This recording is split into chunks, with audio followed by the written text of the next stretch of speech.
so focused and full of certainty. But what if everything you are so certain of is a lie? I'll enjoy breaking your spirit. You have been judged and found wanting, vile betrayer. By my hand you shall fall. Hello, and welcome to Dolphins Dive, the weekly Sentinels of the Multiverse stream centered around strategy, but mostly about dolphins. Here's a dolphin. And where's my other dolphin? Oh, there it is. There's my other dolphin. See, we have dolphins today. Whee! Dolphin friends! Yeah, but it's Thursday, 7 p.m., so it's time for Dolphins Dive. Handelabra believes in civil rights for everyone and in being as inclusive as possible, so any comments or activity actively working against that goal is not welcome and will not be tolerated. You can follow us at Handelabra on Twitter, Facebook, and YouTube, and Handelabra Games right here on Twitch. You can follow me personally on Twitter, YouTube, and Twitch just by searching for Lou Dolphin. Sometimes with digits, sometimes without. That's just how I roll. Sentinels of the Multiverse is currently available for iOS, Android, and PC, Mac, and Linux via Steam, and always via good old analog cardboard and ink. You can get the game and more info at sentinelsdigital.com. Hello, people. How's it shaking? We got Apostate here. Challenge Apostate. Facing off against the great team of X-Treme Prime Wardens Fanatic, America's newest legacy, the Visionary, and Freedom's sixth, what's her face? Let's start over again. Hi, I like Sentinels of the Multiverse, guys. I'm gonna stream this game. Freedom 6 Wraith. I just spaced on her name. I'm actually really terrible with names, so it's surprising that I've made it this far without blanking on a hero name. Or I could just call her Spite. I guess that works. But Freedom 6 Wraith in Wagner Mars base. Is it me, or did he not stutter the intro today? I got through it, guys! I got through the intro. I'm learning. Alright, so. Extreme Prime Wardens Fanatic. If you've not seen her before, she is the new variant released this week. Her base power, Kill the Spirit. Power. Fanatic deals one target 1 radiant damage. Until the end of your next turn, redirect all damage dealt by Fanatic to that target. She starts with Absolution, Final Dive, Undaunted, and Wrathful Retribution. She starts with that wonderful card. America's newest legacy, starting with Heroic Interception, Lead from the Front, Next Evolution, and Superhuman Durability. The Visionary is starting with Cerebral Hemorrhage, Demoralization, Foresight, and Precognition. And the Wraith Price of Freedom is starting with an Impromptu Invention, Inventory Barrage, Mega Computer, and Throwing Knives. So here we have Apostate. Fanatic's Nemesis. Villain, Infernal Emissary. Setup. At the start of the game, Apostate enters play Infernal Emissary side up. Condemnation is put into play, the villain deck is shuffled. Gameplay. When Apostate would be destroyed and there is a villain relic in play, the villain relic with the lowest HP is destroyed, and Apostate's villain character card flips to the Dark Corruptor side instead. At the end of the villain turn, Apostate deals the hero target with the highest HP 2 melee damage and 2 infernal damage. Challenge, Demon Lord! Whenever a demon card enters play, the top card of the villain deck is played. That's right, the demons are foul in this game. If he flips, he becomes villain, Dark Corruptor. Gameplay, when flipped to the side, restore Apostate to 20 HP. When Apostate would be reduced to 0 or fewer HP and there is a villain relic in play, the villain relic with the highest HP is destroyed, and Apostate's villain character card flips to the Infernal Emissary side instead. At the end of the villain turn, Apostate deals the hero target with the lowest HP 2 melee damage, then regains 6 HP. So, I don't usually flip Apostate, but I think I've done it once, and it's interesting when you flip him versus, like, flipping from front to back versus back to front. Flipping from front to back is when he would be destroyed, and when he would be destroyed, he flips and is restored to 20 HP, as well as destroying the relic with the highest HP. Or the lowest HP. Wow, that's interesting. Destroys the villain with the relic with the lowest. When he flips and you want to flip him back, he destroys the relic with the highest HP instead. And he doesn't restore to 20 HP when he flips from that direction, but... or from this to that or whatever.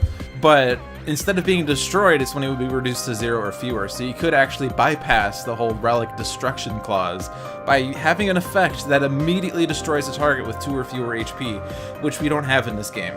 But if we had such an effect, that would be cool to have pulled off.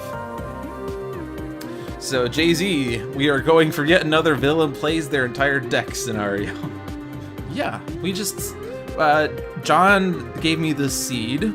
He said he was planning on using it for next week's one-shot, and he said the best part about it is that the demons are all stacked on the top of the villain deck, and then he plays the runes and tome and orb and stuff. Alright. John did not actually start this up, but we can blame him when all goes afoot.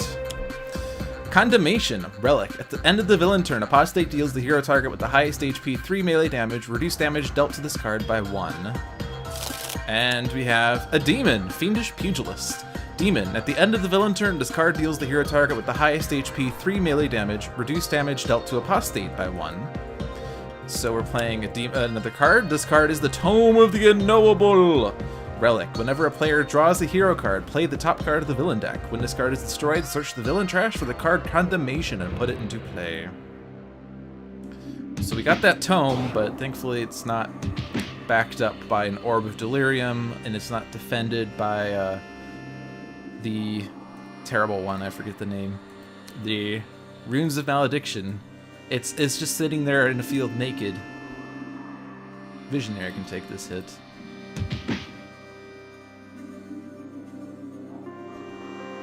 And you know what's great is that Tome of the Noble only has 3 HP, so I can just final dive it. And now it's gone. So that Fiendish Pugilist is a little annoying, but Fanatic can at least bypass that damage reduction because of Nemesis bonus. Certainly we'll want to deal with the Condemnation at some point. We might also want to deal with the Fiendish Pugilist at some point, but I'm just gonna have Fanatic go after Apostate, you know. You might as well kill his Spirit. Spirit? Kill his Spirit. Yeah. The Spirit. Alright. With the Tome, it's now Ultimate Apostate. Yeah, his advanced rule on the front side would start the game off with the Tome of the Unknowable in play. However, we don't have the advanced rule for the flip side, which I honestly do not remember. I don't think I've ever seen his advanced flip side. Alright, well. Villain with the hero target with the highest HP is currently Legacy. I could block all of these blows. Apostate deals damage to the highest. Condemnation deals damage to the highest. Fiendish Pugilist does damage to the highest. I could Heroic Interception. Legacy will deal herself 3 damage, and then she'll be at 23, and then Wraith will be highest. So that's a tempting possibility for sure. Save us all some early damage. Captain Jack Spirits.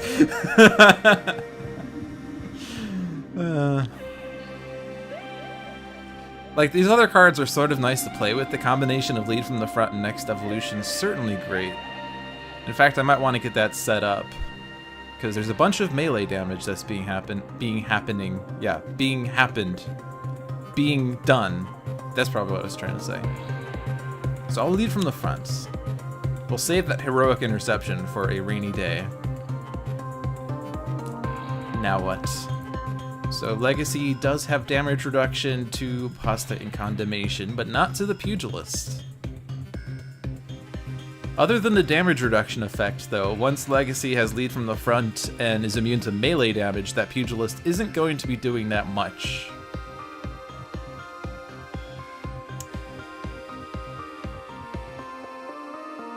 I don't know, I'm more inclined to want to go after Condemnation.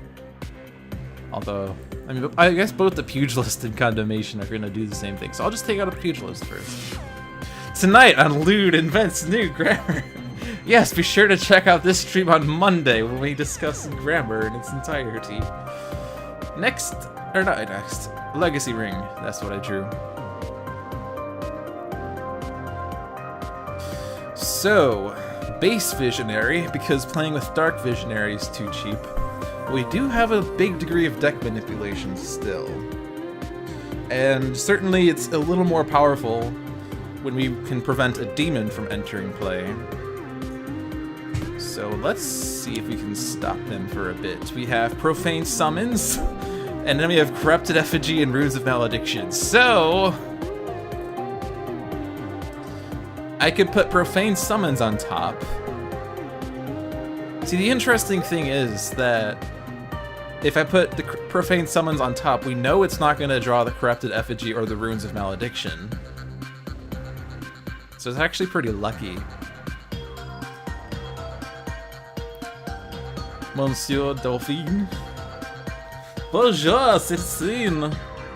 Bonjour, and welcome to the stream. I don't actually have a French accent. I don't know any French other than bonjour.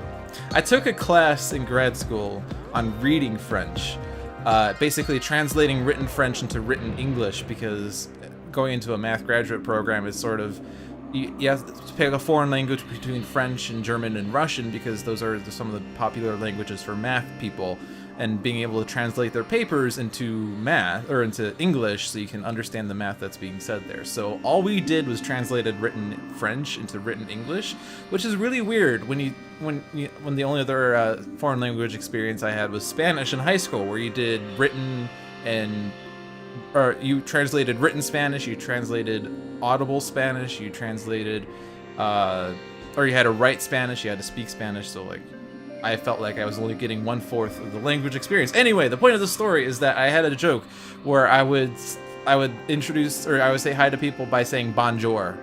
Because I don't know how to pronounce French. Bonjour! Alright. So as I was saying, Profane Summons, we know, is not going to bring out the Corrupted Effigy or the Runes of Malediction. It will shuffle the other revealed cards into the villain deck. There are certainly more than enough relics to go around. We have 2 gauntlets. We have a Periapt of Woe. In fact, I think those are the only... Oh no, we have the Orb of Delirium.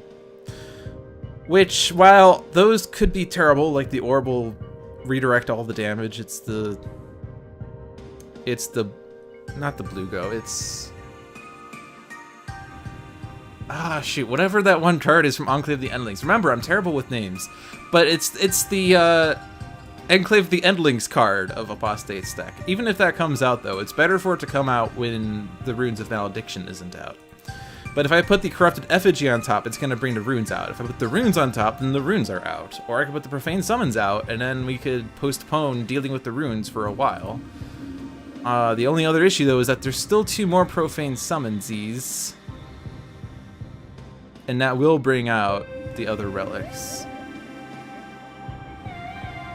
I'll cross that road when we get there. Get one out of the way. And let's put the effigy on the bottom. Maybe? If I put the effigy on the bottom, the runes comes out first. I don't know. They're gonna come out anyway. It's inevitable! Just wait for that apocalypse to come. I think Legacy would... Well, no, Legacy does have a lot of options. Fanatic, maybe. If we can get, like, Holy Nova and redirect a bunch of damage to Apostate, she would be happy with that. When Hank Wright speaks English, he has a French accent so thick that people think he's doing it on purpose. I'm sure your English sounds sexy, nonetheless. Bon, ça si. I actually don't know if that sounded, but I thought it sounded like... great. Keep the Consecrated Ground. Let's ditch Undaunted. Who uses Undaunted, honestly? Ooh, good. Telekinetic Cocoon.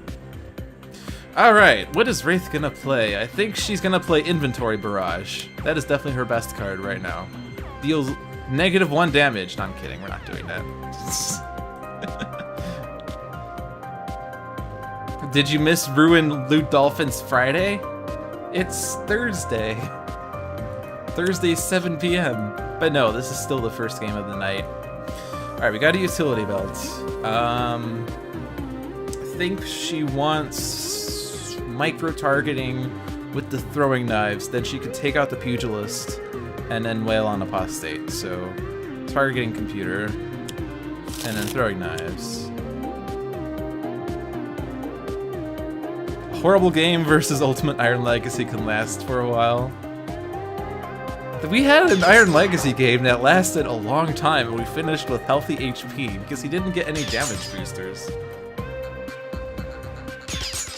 We're gonna pick something so bad it'll still haunt me tomorrow. We're gonna pick something so bad that I'm still gonna be facing it tomorrow. I'm gonna have to like message Handelabra, be like, I know it's been like 9 hours, but I haven't been able to finish this match yet. I mean, I guess that sort of almost happened. We had a stalemate. Meteor Storm. All targets are immune to damage. At the start of their turn, a player may skip the rest of their turn to destroy this card. 3 years of French and 1 year of Japanese, neither of which has been useful in your life. I wanted to learn Japanese, but that was back when Japan had a lot of more exclusive games, or at least more exclusive access to games. Now they seem to be released at about the same time. Profane Summons. One shot. Reveal the cards from the top of the villain deck until 3 relics are revealed. Put them into play. Shuffle the other revealed cards back into the villain deck. So we get the Periapt of Whoa! Relic. Increased damage dealt by Apostate by 1. Reduced damage dealt to this card by 2. Gauntlet of Perdition. Relic. Whenever Apostate deals melee damage to a target, this card deals that target 1 infernal damage. The Orb of Delirium. Relic. Whenever a villain relic other than this card would be dealt damage, redirect that damage to this card. And a bunch of nothing. Alright. So, unfortunately, Meteor Storm is freezing us, but we could take the opportunity to get built up. But if we spend too long, then he's gonna get his Runes of Malediction out, because he's gonna play Profane Summons next, of course. But if we can dispatch with the orb before we get that, it certainly would be a little easier.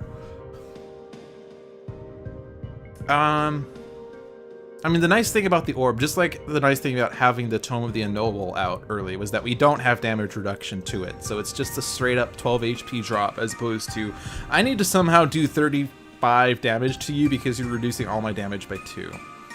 But, I think we do need to deal with that Meteor Storm. I mean, like, we do have a lot of good damage potential right now, so that's... So if I skip the rest of my turn, this effect doesn't expire because we haven't hit the end of her turn, so her damage will still redirect to Apostate. So we shall skip it. And that should still be the case. Yes, redirect all damage dealt by Fanatic to Apostate. Okay. Well, now next evolution and be immune to melee, and that Gauntlet of Perdition is not going to do anything. Nor will Condemnation do anything.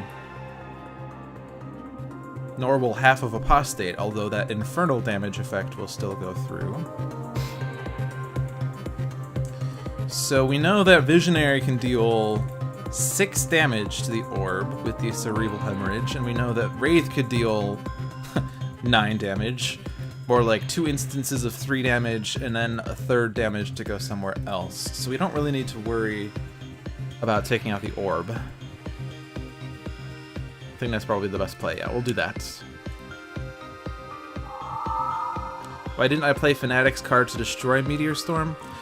I want to hold on to that because it's currently my only means of stopping Apocalypse from going off.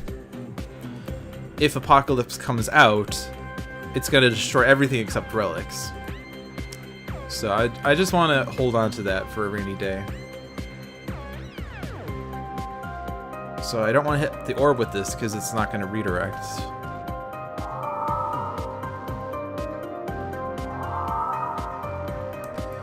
Now, if Visionary or Wraith get their ongoing destruction cards, I would be more willing to utilize Consecrated Ground, but currently it's my only ongoing destruction, so I want to play safe. I want to give this to Fanatic. Sanctifying Strike. There's the Holy Nova. I was more hoping to get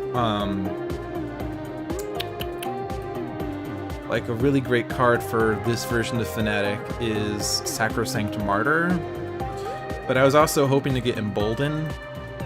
Embolden's actually a little weaker because if her damage is redirecting, then the hero can't be dealt damage this way, but at least will be free damage later to some other target. But I do want to try to get one of those 2 cards, so I'm sort of trying to dig for those. I don't think we're in need of the Aegis right now. I want to hold on to the card drawing cards so I can get to those cards faster. Absolution, and I'll just ditch Aegis. We're doing pretty well. Oh hey, there's the Ongoing Destruction card. When you possess the truth, you only lose the truth when Dare enters play, at which point you deal each hero target 2 melee damage. Heyo! Alright. Let's do Utility Belt. Now we have it. Then we can take out the orbs. So the question is, where do I want this third hit to go? Well, I guess...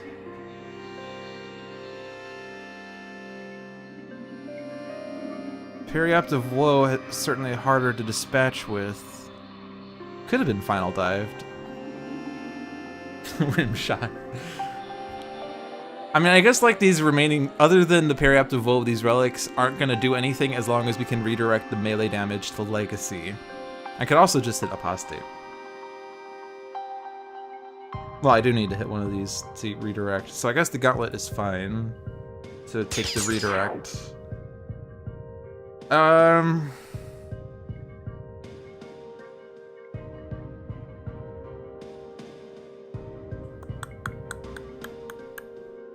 It sort of seems like it's waste to throw damage here when it's getting reduced. I'll just throw an Apostate. Worst case, we'll flip him and he'll destroy the Woe. Like, whoa. Now, I only have 2 choices here because I can't hit Condemnation or the Woe. I'm just gonna call it Woe now. Whoa! I'm calling it Woe! Whoa, whoa, whoa. Infrared eyepiece, good. Consistent deck manipulation. Pervasive Red Dust. At the end of the environment turn, destroy 4 equipment cards. At the start of the environment turn, if each player discards 1 card, destroy this card. When this card is destroyed, each player may put 1 equipment card from their trash into play. Well, this is awkward. There goes Wraith. There goes all of your stuff. Fallen Angel. 1 shot. Apostate deals each hero target 3 infernal damage. Each villain relic regains 5 HP. So it's good that I didn't do damage to the relics. Or didn't do unnecessary damage to the relics. Why is this? Oh, right. It's getting increased by the Woe, and it's getting increased by Nemesis bonus. She can take it though. She's Fanatic. If Guise had a relic, it'd be the Periapt of Woe! If only, like, Guise could play Let Me See That on the Periapt of Woe, then it would be great.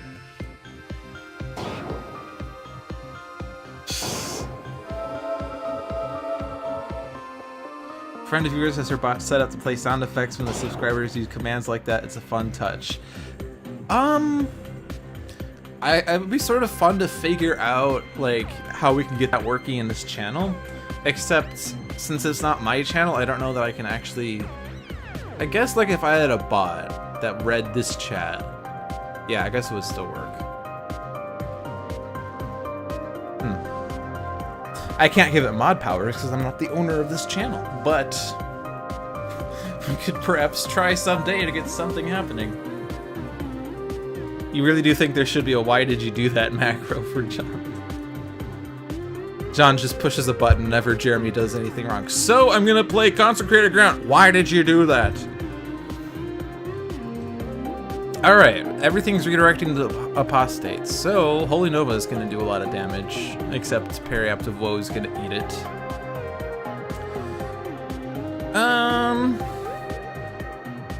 We just took a lot of damage from Apostate though, so Holy Nova!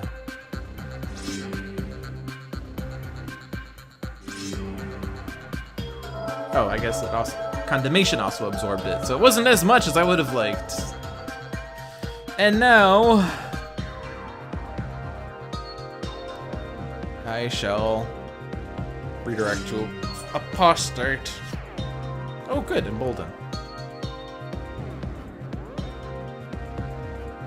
Alright, the Legacy Ring can be brought into play by Pervasive Red Dust. That's the good news.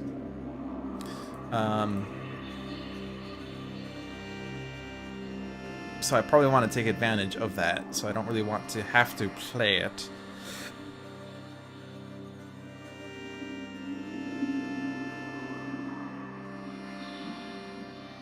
Superhuman durability might be interesting. Maybe, maybe not. Surge of Strength. And let's remain melee immunity to nerf these relics.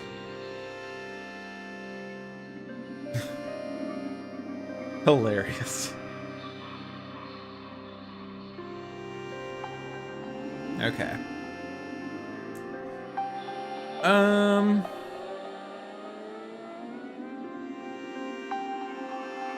I sort of want to twist the ether on Fanatic now. Or Wraith, I guess. So I sort of want to dig for Visionaries things. And if I'm going to dig for her things, usually Foresight is better served for that purpose than her base power. What difficulty is Apostate? I believe he's difficulty 2. Also, it's Challenge Apostate, for the record. Twist. What a twist. The ether. Foresight. As opposed to 3-sight. We got Rest of the Mind, Prophetic Vision, Foresight. Well, 2 of these are basically going to be drawn, and we already have a Foresight in play, so I do not need that Foresight. So we'll put Rest of the Mind in hand, Prophetic Vision on top, and we'll draw Prophetic Vision. Surprise! Oh, you meant... Oh. Sorry, that makes more sense. What difficulty? He's difficulty 2? I'm not sure what that relevance has to do.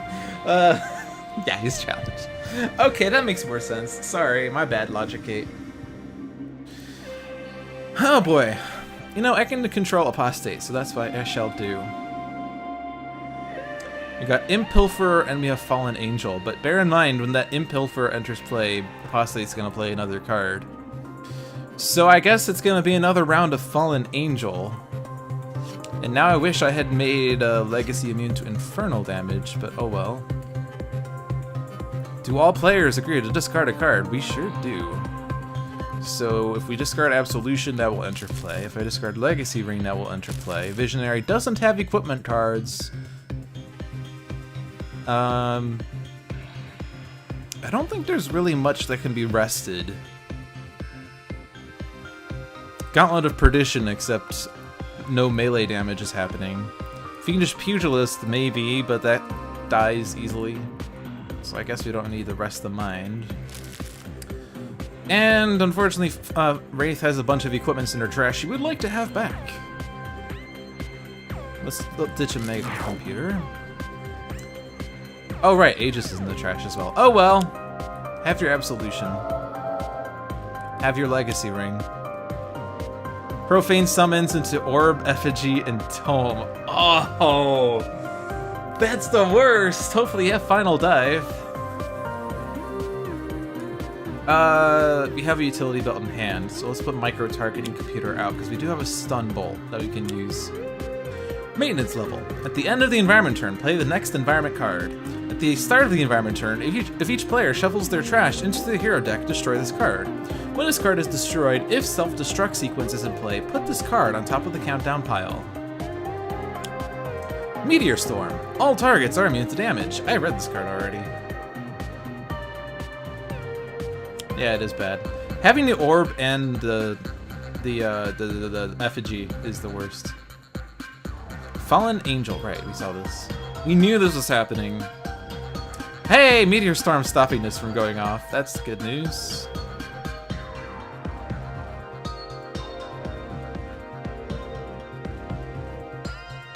So previously we destroyed the Meteor Storm because we needed to dispatch with the orb. But we don't have the orb. The worst thing that can happen is that Apostate plays play the Thingies card, but we do have Infrared Eyepiece. So Wraith could control it. So I could just bide my time. Or I could destroy with Consecrated Ground. Because now we do have ongoing destruction.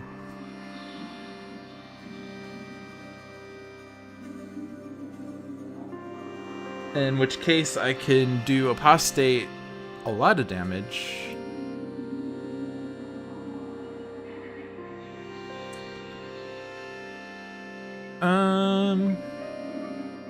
Yeah, so I will consecrate the meteor's ground.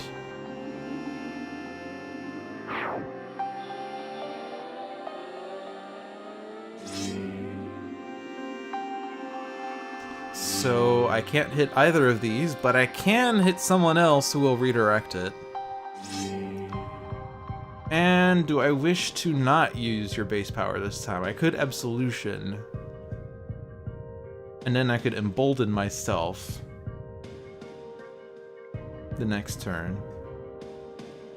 Maybe. I don't know. I don't know if that's wise. Probably not. Nah, it's not wise. I'll just Absolution. We don't need that redirect right now. Zealous Offense. Good. Turn 2, Pugilist, Relic Spirit, Profane summons all the rest of the relics. Boy, I seem to have gotten off lucky.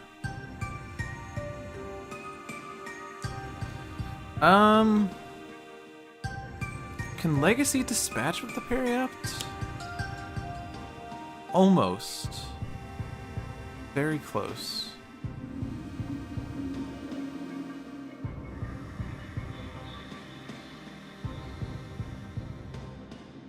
Trying to think if I can do an instance of 3 damage that won't just be wasted.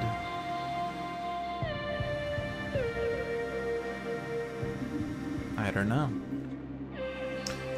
Wraith wouldn't want to waste her stun bolt on it. Yeah. I'll just hit Condemnation because it has a damage reduction and it's... I guess technically so does the Periapt, but hey. Melee! Melee time, melee time, melee time, melee time! Yes, this is Blue's Clues now. Hey, Sheppy, how are you doing?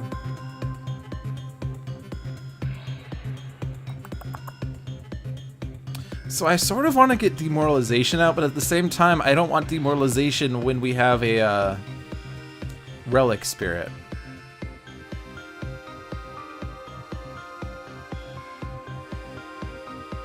Is there an ongoing card in the trash that I could give back?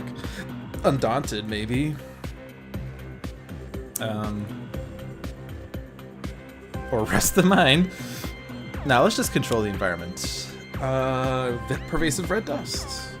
You don't want round 2 of that. And then we have Villainous Weaponry, which might have an effect. And then we have Oxygen Leak, which is really easy to destroy. Let's put out the Oxygen Leak. That's probably the best bet. Villainous Weaponry on the bottom. Turn 2 Environment Booster. What am I doing? Alright. I want visionary cards. We have Suggestion, Brain Burn, and Prophetic Vision.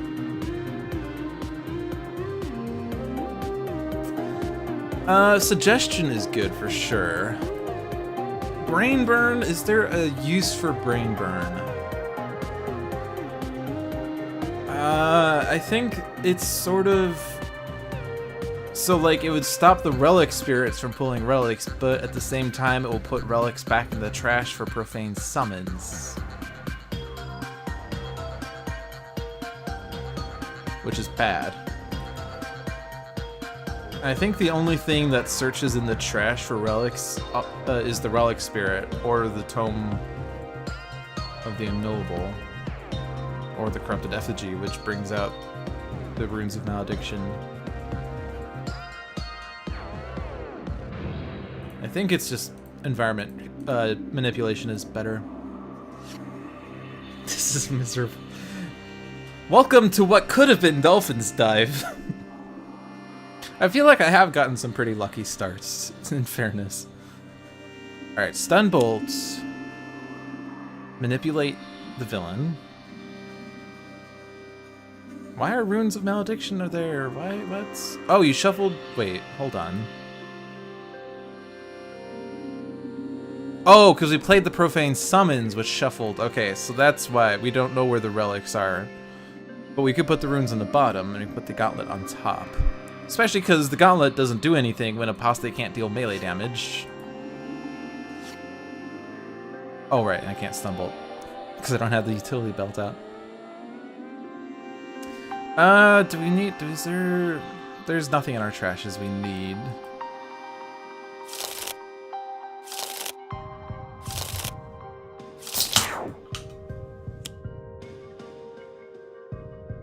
Oxygen Leak. Reduce all fire damage by 3. At the end of the environment turn, one player may discard 1 card to destroy this card.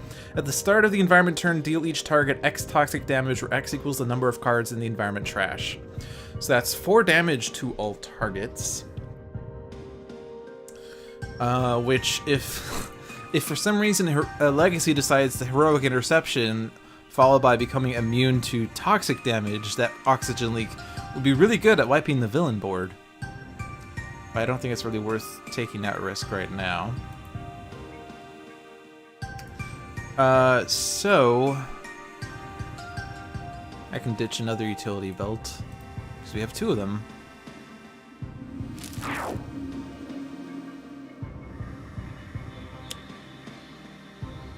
Start a game off with Omnitron, where his first 2 card plays are Electro Pulse Explosive. That's the best start you can have.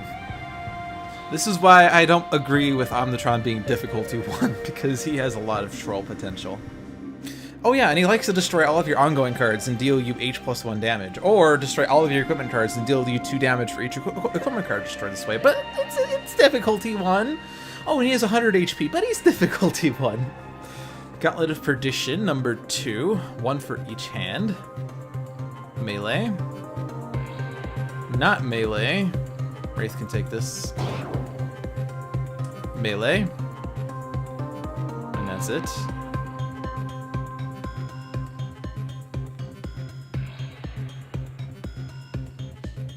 Yeah, they did adjust the difficulties in the digital game, but like the original release of Sentinels listed Omnitron as difficulty 1, and I always disagreed with that. Also, it seems weird for villain difficulty to be on a 1 to 4 scale when the only difficulty 1 villains were Baron Blade and Omnitron. And technically Misinformation and the Operative in the Vengeance game, but anyway, I'm rambling. Okay, I can easily Zealous Offend, but there's not really much doing damage right now anyway. I can Embolden, but if I Embolden Fanatic, then I lose Embolden immediately because I can't deal myself damage. If I Embolden Legacy, she doesn't even have another power to use. If I Embolden Visionary, however, it could be interesting. She could Foresight and Enlighten herself.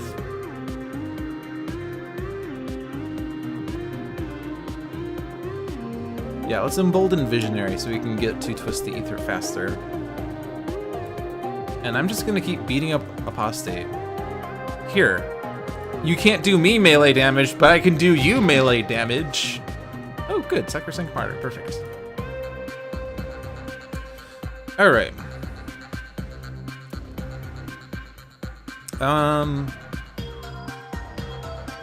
Flying Smash, and I think we can finally get rid of the Periapt with base power. I'll throw this here. And I'll throw this here. Maybe. No. Apostate. These guys are easy to dispatch with. Immune to melee. And I will glare at the Periapt. Whoa! Takedown. Excellent. Do I want to suggest? Is there something I would want to suggest? If I know I'm going to suggest, I could probably just put Fallen Angel out and make Legacy immune to infernal damage. But I would want to do that when all the relics are gone. I'm definitely not putting Profane Summons on top. No, we do not want demons on top. So suggestion is an idea, but only when I know what I'm doing. Let's control Wagner Mars base. We have villainous weaponry, oxygen leak, self-destruct sequence. I think the oxygen just keeps leaking for some reason. I don't know why.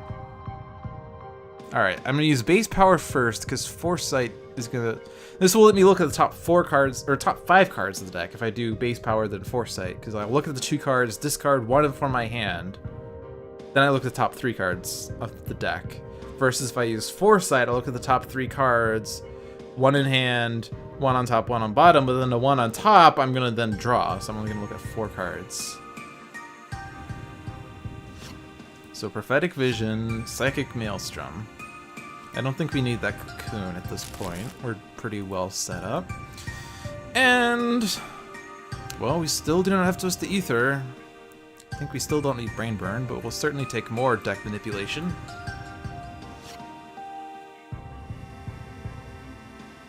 Yes. Okay. So we have not manipulated Apostate's deck, so I do want to do this. We have Imp Pilfer, and we have Profane Summons. Okay. Well then, now we have a choice between 2 evils. Imp Pilfer, which will enter play and play the top card of the deck, as well as destroy a number of cards, which could grow quadratically if Imp Pilfer leads into Imp Pilfer leads into Imp Pilfer. There are 3 of them. In which case we lose a lot of our stuff. Or I could just, you know, bite the bullet and get the rest of the relics out. Of which we have the effigy and the runes. Which, while they do stink, we could deal with it. So I think we're gonna do that. It's happening. It's happening, guys. It's happening. But we'll still hit Apostate with that. Impromptu Invention, yes! And then the oxygen leak.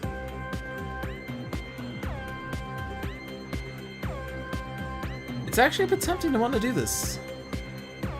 If I set this up well,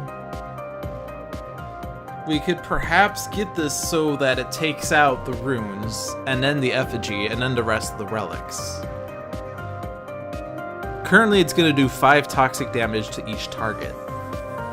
It's reducing all fire damage by 3, but the only means of fire damage we have is Fanatic's Absolution, which we can choose not fire anyway.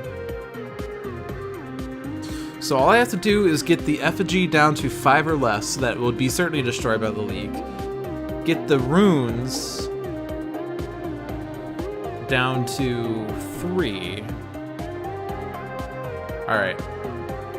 There's no more oxygen. Profane Summons. Get the Corrupted Effigy. I didn't read that. Runes of Malediction. Relic. Reduce damage dealt to relic cards by 2. After this card is destroyed, move 4 demon cards from the villain trash into play. And then the Corrupted Effigy relic at the end of the villain turn, search the villain trash and deck for the card Runes of Malediction. Put it into play. If you search the villain deck, shuffle it. So the effigy makes it hard to destroy the runes, and the runes also makes it hard to destroy the runes. So the challenge rule, whenever a demon card enters play. So we do have 1 demon in the trash. So before we dispatch with the Runes of Malediction, we're gonna need to put the demon on the bottom of the deck by suggestion. So we have many levels of strategy going on here. Why is this only 2? Oh, no, you weren't stun bolted. Or you weren't, no. Why is that only 2? Oh. Oh, you were stun bolted. Wow, I forgot what I was doing. Okay.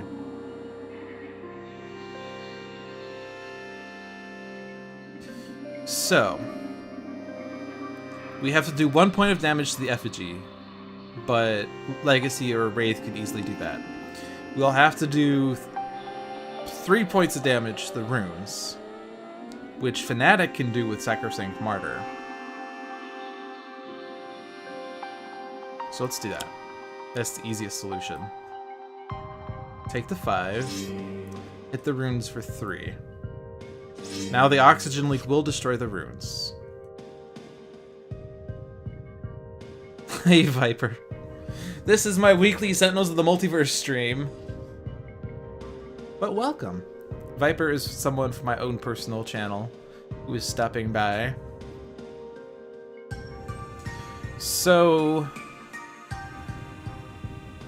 I think Heroic Interception and Toxic Immunity is the best bet for weathering the storm. Yeah. Or I could, nope. Superhuman durability only reduces damage to legacy. Heroic Interception. And then immune to toxic. So now Heroic Interception makes every other hero target immune to damage. And next evolution makes Legacy immune to toxic damage, so now Oxygen Leak is not hitting any hero. And it's going to hit each villain target for 5 toxic, so we are wiping the board with relics.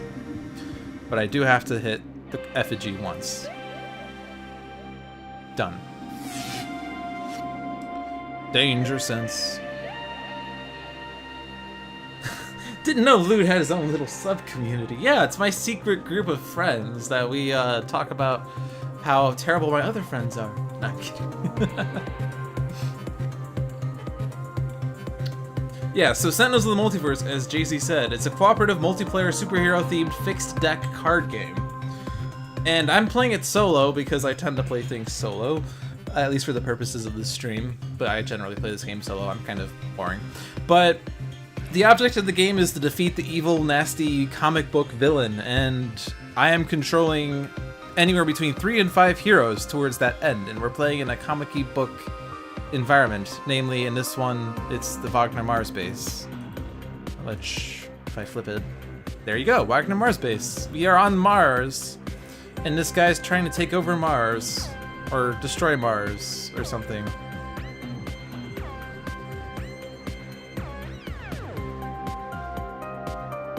We do blame John a lot. Alright, so I do have to get that demon out of the trash. So take the demon. Now I have to choose which of these. And actually, Profane Summons is a dead card, because there's no more relics in the deck. It doesn't say it on here, but it says reveal cards from the deck until 3 relics are revealed. His deck consists of ongoing one-shot demon, demon, one-shot demon, one-shot, so Profane Summons is the best card to get out. And really, I'm just trying to get Twisted Ether, but I think we got this game settled. But we still can't get Twist the Ether. Oh, I still have Embolden. Hold on. Oh. Well, I'm gonna lose Embolden, but that's fine. So first, do this on Visionary. And then I don't need the rest of the mine. This searches through more of Visionary's deck than the other direction. There's Twist the Ether. And let's put the precog. The developers of the game itself are Greater Than Games. The makers of the digital version is Handelabra. Yes, I want Fanatic to deal damage. Oh no, she can't because Visionary is immune to damage. Ah, gee willikers. Alright, Impromptu Invention. Grappling Hook. Get the Razor Ordnance. In play.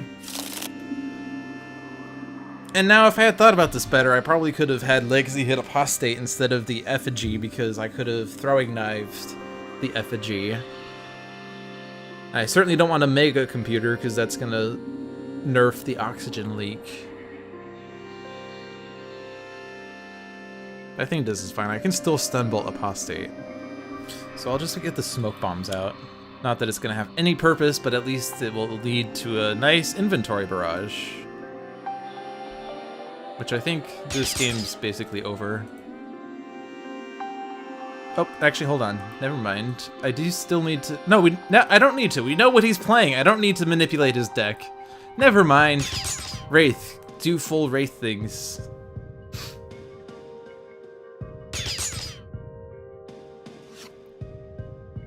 But yeah, this game's a wash. But the order does matter here. Take out the runes first. And that's basically it, because everything else will do things.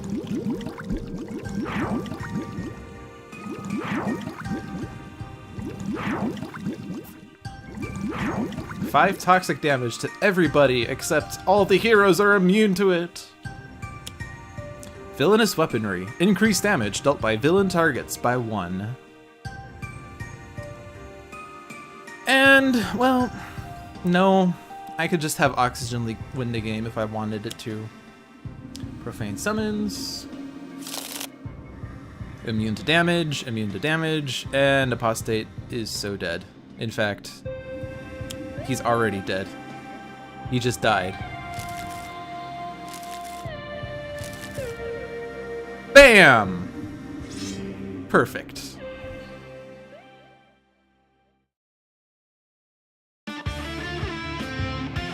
So I beat Challenge Apostate. Yay! And as Logic Gate is currently playing, he had a rougher start than I did. We had a pretty lucky start, but thanks to a bunch of deck manipulation between Visionary and Wraith, we were able to control when the Runes of Valediction came out, and it knew exactly how to dispatch with it. So that was a pretty well played game, if I may say so myself. But that's not why we're here. We're here to watch Loot suffer, and what better way to have Loot suffer than Viewer's Choice? All right, Viewer's Choice, second game of the night. The rules of Viewer's Choice: you get to choose the game. You guys in chat, yes, you. I'm looking at you right now. You get to choose the game. I ask a question in chat, and the first answer that gets 2 votes is what we go with. I usually go in the order of villain, and then heroes, and then environment, and then villain difficulty once we know the board. The first question is whether we're playing solo or team villain, and then eventually we ask 3, 4, or 5 heroes, but, you know, that's just how it goes. And, I reserve the right to veto anything, but I haven't done that yet. Now we mentioned that last week, but hey, maybe that will come up. But it's time for Viewer's Choice. So, the inaugural question, I don't think that's the right word, but is it going to be a solo or team match? 2 votes solo, so we're sticking with solo. Unfortunately, we've not done too many team matches, but that's fine. So these are the villains that are available. So those regular viewers obviously are aware of these villains, but someone who's new, like Viper, might want to be able to take a look at these villains. You might not know anything about them. In fact, you don't know anything about them. But you can probably see one that catches your eye and go, oh, that guy looks interesting. I really want you to play him. Oh, she looks interesting. What is that thing? Is that a girl? Doesn't that guy look like one of the heroes he just played with? Except male and mean? Spite looks so nice and innocent. Why would you want to fight him? I want to, like, get ice cream from his truck. Alright, choose the villain. 1 vote chairman, 1 vote matriarch, 1 vote misinformation, 1 vote dreamer,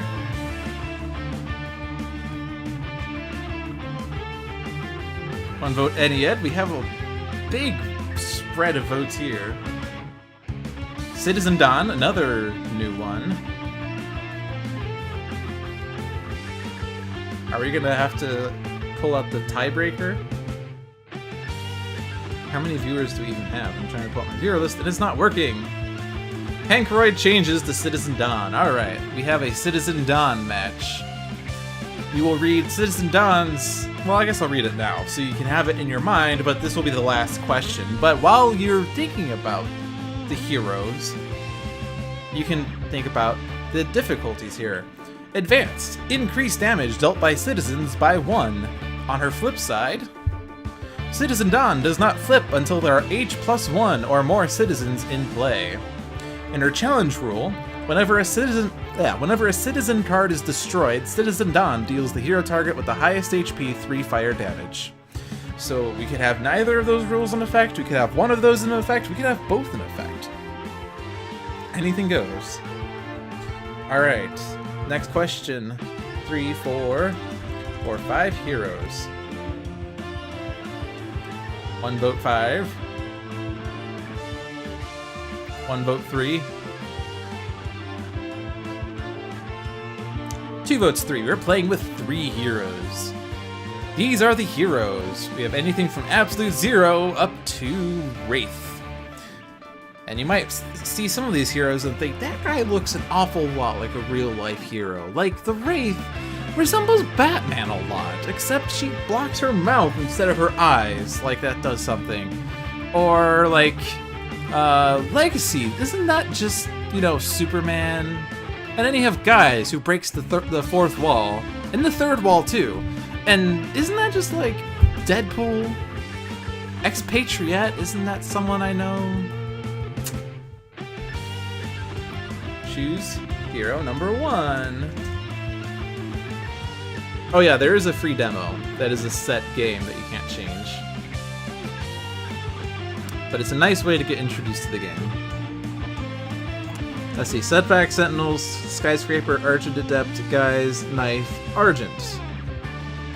And then there's Ambush Bug. I don't know what Ambush... Oh, Ambush Bug is who Guise is actually made off of, but I still think it's Deadpool.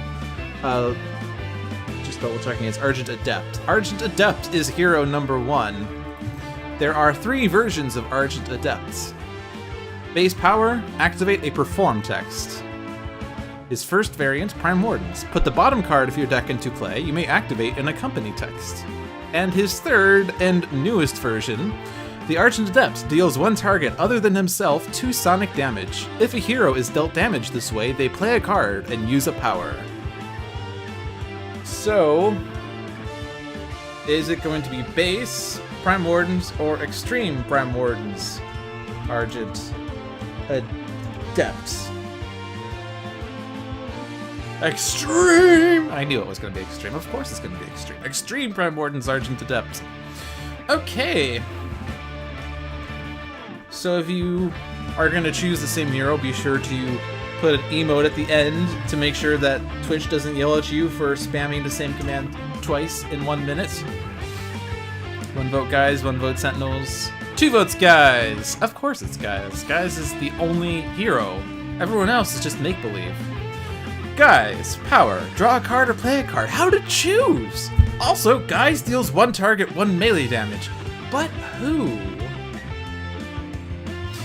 Or Santa Guise. It's Giftmas time! Power, put the top card of each hero deck face down in their play area. Power, one player may flip all face down cards in their play area, treating them as if they were just put into play.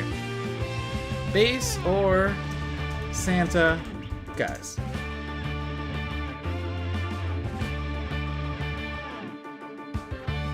One vote Santa, 1 vote base, 2 votes Santa. It's an early Christmas. Alrighty, 3rd and last hero.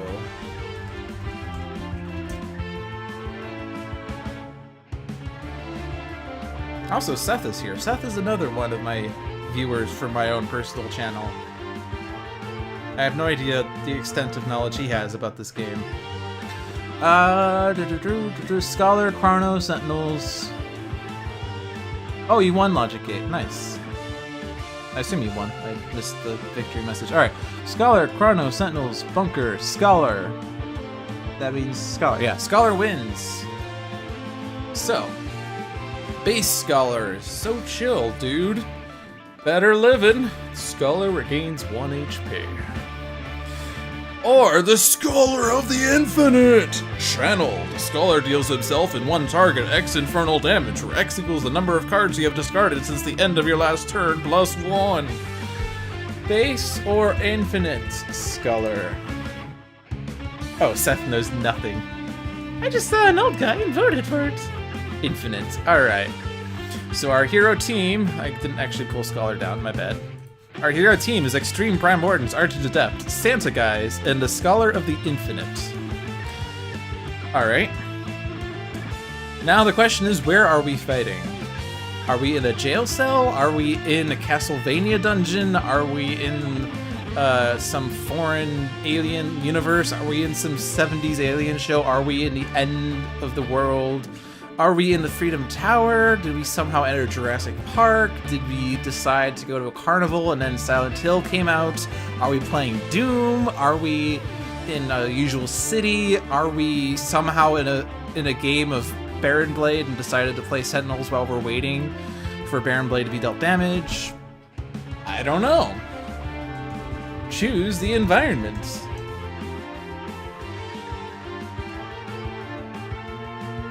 Court of Blood. Court of Blood is the Doom environment. Or not, sorry, not Doom, sorry. Magmaria is the Doom environment. Court of Blood is Castlevania.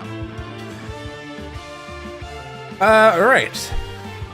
Hope you guys have been thinking carefully about these difficulties. I will remind you. Her advanced rule on front, increased damage dealt by citizens by 1. Her advanced rule on the back, Citizen Dawn does not flip until there are H+1 or more citizens in play. Her challenge text on either side, whenever a citizen card is destroyed, Citizen Dawn deals the hero target with the highest HP 3 fire damage. Base, or not base, standard, advanced, challenge, or ultimates. Wagner Mars base is the Doom environment? I mean, Magmaria has Doom music. Whenever I hear Magmaria, I imagine that I'm playing Doom. 2 votes ultimate. So we have advanced and challenge texts active. So, Ultimate Citizen Dawn against X-Treme Prime Wardens, Argent Adept, Santa Guise, and the Scholar of the Infinite in the Court of Blood.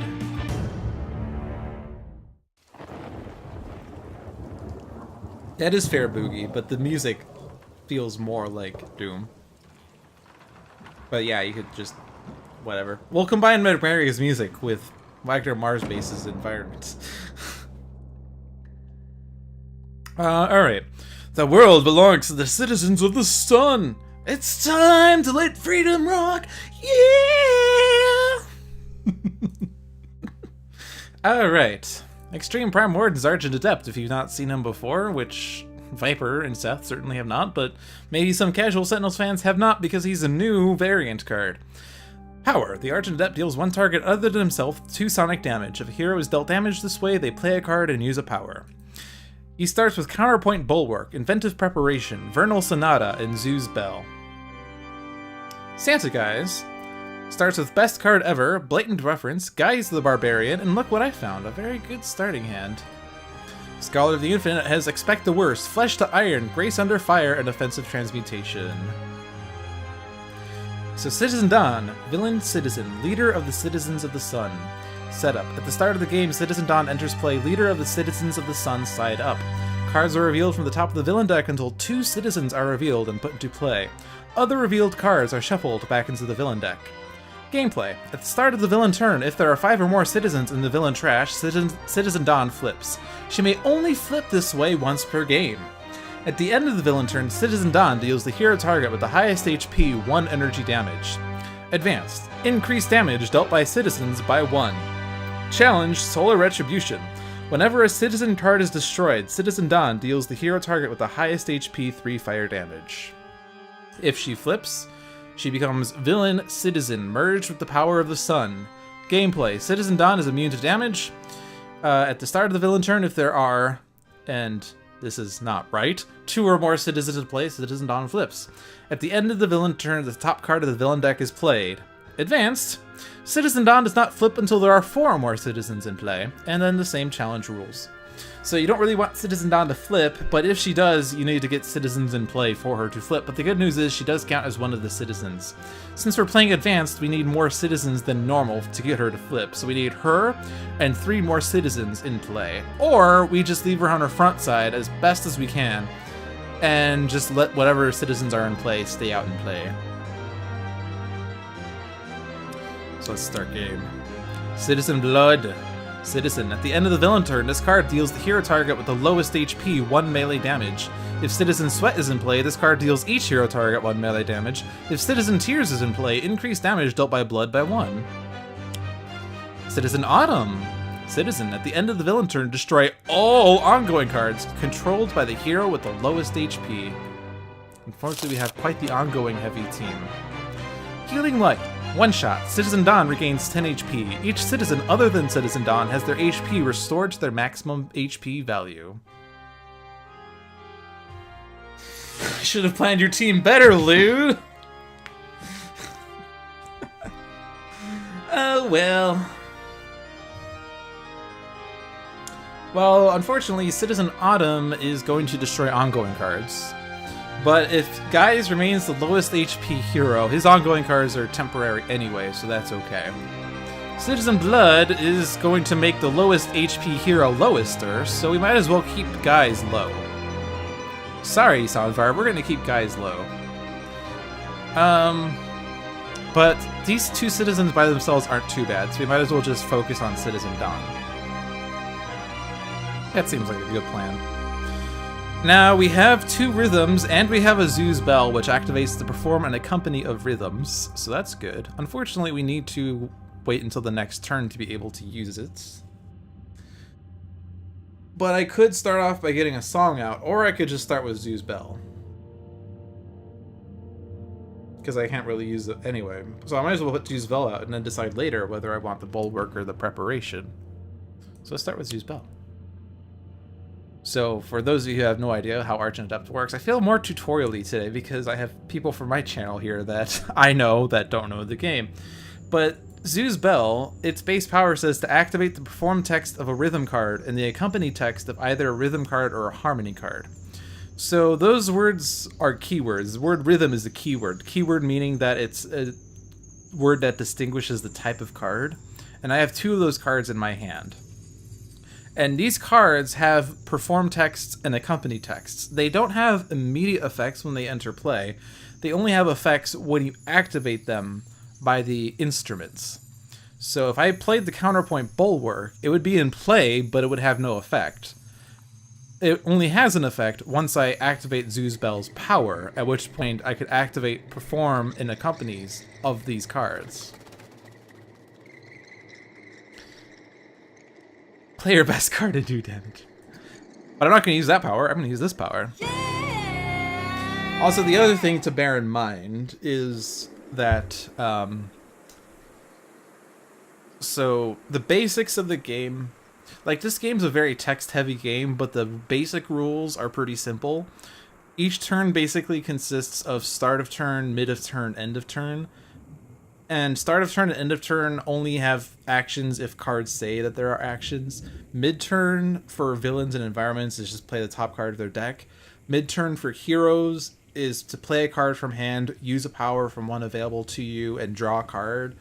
In other words, play, power, draw.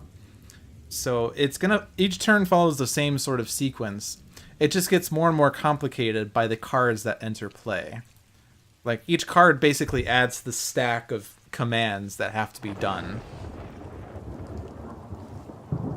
Alright, you know who's a good person to hit? Especially one that we want to be lowester. Guise. You can play a card and you can use a power. So he has a really good card. I feel like this card might be one of the best cards ever. Look what I found. Say cheese, hit Dawn. And then, woo! And I don't want to play an ongoing card because it's going to get destroyed, but I could look what I found.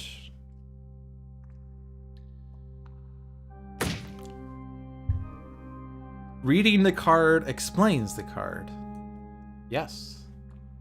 I generally read out the cards for the villain and the environments, but I don't read out the hero cards because there are too many of them. I used to do that, like I used to make weekly one-shot videos and I used to read out all the hero cards at the start of the game. And it took me like 20 minutes to start the game. Then I decided I'm only going to read villains and environments, and it certainly helps a bit more.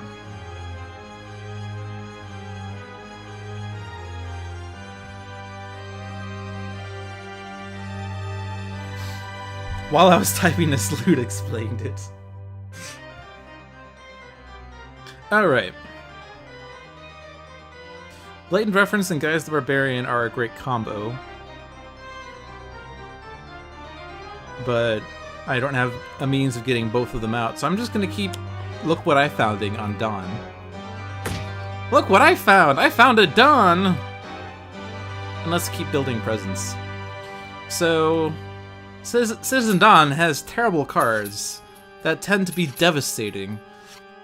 So devastating that once she's all done, all you see are auroras. If those come into play, though, we still have face-down cards, because she only destroys ongoings and equipments.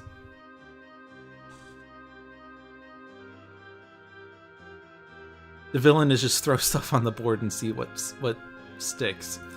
The villain character card does have rules. These rules are always in effect. For Citizen Dawn, she has a flip condition if there are 5 citizens in the trash, and she has an end of turn action where she deals damage. And she has a reaction to citizens being destroyed because it's a challenge text, as well as an ongoing effect of increasing damage dealt by citizens. These citizens that entered play are doing their own thing. This one has an end of turn effect. This one has an end of turn effect.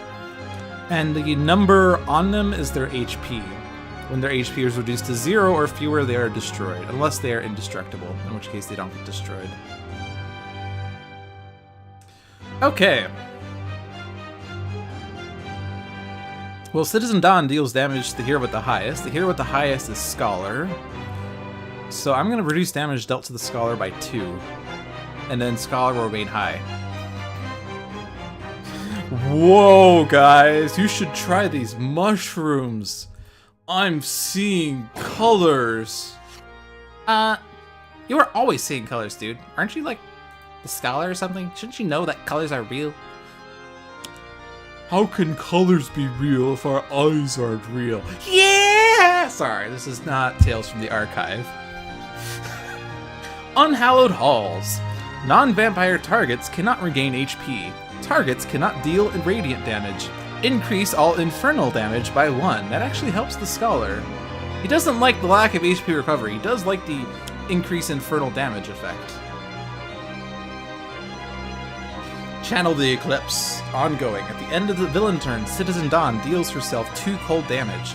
At the start of the villain turn, play the top card of the villain deck. Alright. And then Lowister and Guise had no ongoing cards. And Citizen Dawn hits herself harder because she has advanced rules. Okay.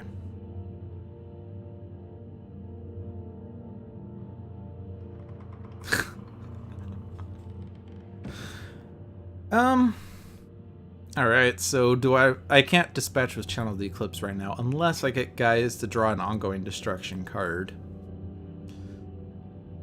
Channel the Eclipse has an unfortunate effect at the start of the villain turn, where she plays the top card of her deck. And generally, having any villain play extra cards is bad. In Citizen Dawn's case, it increases the chances of getting Devastating Aurora. Now, there is the nice effect of her dealing herself damage, but we don't really want to worry about that. So I think I want to try to get Guise to draw ongoing destruction. So I'm going to counterpoint Bulwark, and I'm going to activate it with Zoo's Bell. And I can protect Guise a bit. Wait, what was that text? Dude. Dude.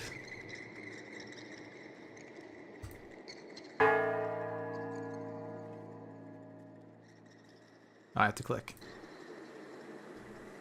Reduce damage dealt to Santa Guise by 1. So stealthy! I never knew that was the thing. I saw that briefly. I'm like, what?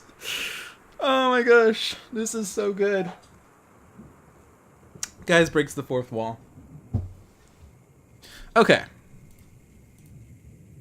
Let's put this back up because I don't want to keep clicking. And I don't really need it to give it to the Scholar. I'm just going to give it to Argent Adept and spread this damage reduction around. Yes, every character has their own fixed deck. Argent Adept has the same set of 40 cards. The only possible difference is what character card you're using. In this instance, I'm using X-Treme Prime Wardens Argent Adept, but there are 3 other variants. Yeah, there are 3 other variants. The standard one and then like 3 more. All it does is change the base power, but the 40 cards in the deck are fixed. That's why we called it the fixed deck game. Alright, so let's hope to get lucky with Guise. We did not get lucky with Guise. We could get lucky with Guise. Arcane Cadence. If I put out Selling Out, I could flip Guise's presence. Hopefully I get card draws. Hopefully I get Retcon.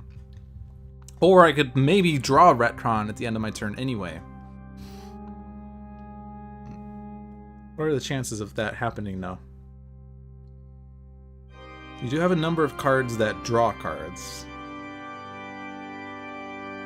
And it could be face down in front of me. Let's get lucky! You feeling lucky, punk? Guys wants the early Christmas. He gets a super ultra kawaii, and yeah, I'm that guy. Unfortunately, none of those help. So who do we want to copy? I guess we want to copy Scholar, because copying Argent Adept has no purpose. So, alright, Scholar. I'm totally a genius. Unfortunately, gimmicky character doesn't do what I want.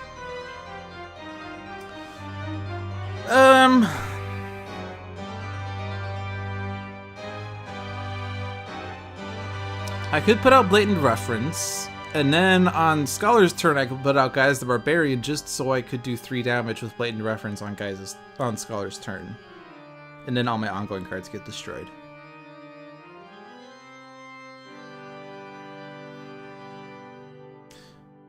Characters are sold separately for the physical game. Each expansion has a certain number of heroes, villains, and environments in it.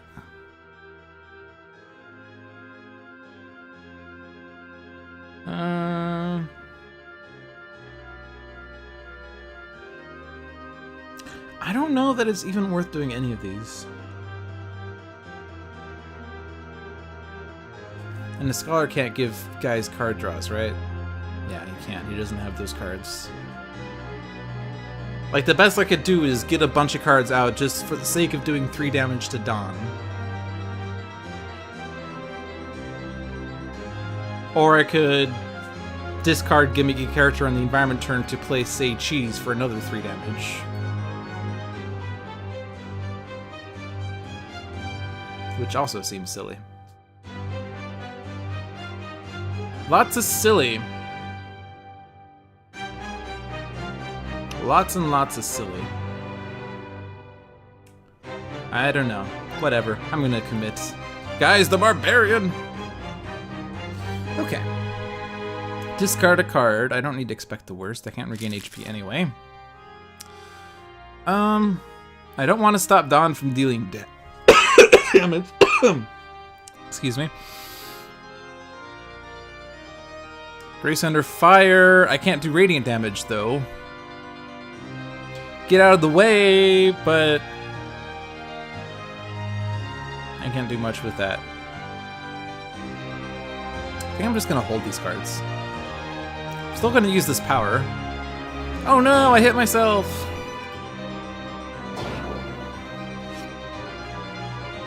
We should rig to show the new Falca team game. Rig it. Alright, play Blatant Reference.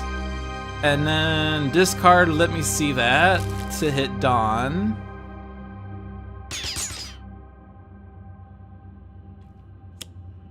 Dame Katarina, Vampire. Increase radiant damage dealt to this card by 1. At the end of the environment turn, this card deals the non-vampire target with the lowest HP 3 infernal damage. Good news is that's a citizen. Alright, discard gimmicky character. Play Say Cheese. Hit Dawn.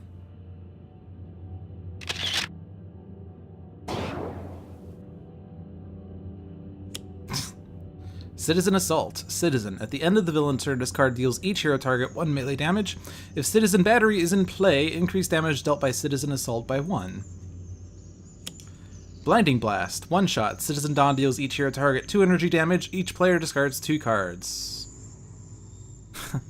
Cards? What are those? Damage reduction coming in very handy. Alright, we're discarding 2 of these. So I think these are some pretty good cards. I'm going to ditch the Polyphoric Flare, though.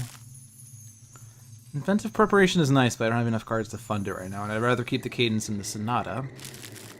Scholar, on the other hand. I guess we don't need another Flesh to Iron. I don't need Grace Under Fire. And look at all these cards getting destroyed. Oh well. The only one that would have had utility at this point was, oh yeah, that guy. Nobody likes Arcane Cadence. Arcane Cadence is terrible. So Citizen Dawn is at 54 HP. Oh, you know, Vernal Snow sort of sucks with Unhallowed Halls. I can't get the HP recovery, but I can get cards back. But Arcane Cadence first. These are some good cards.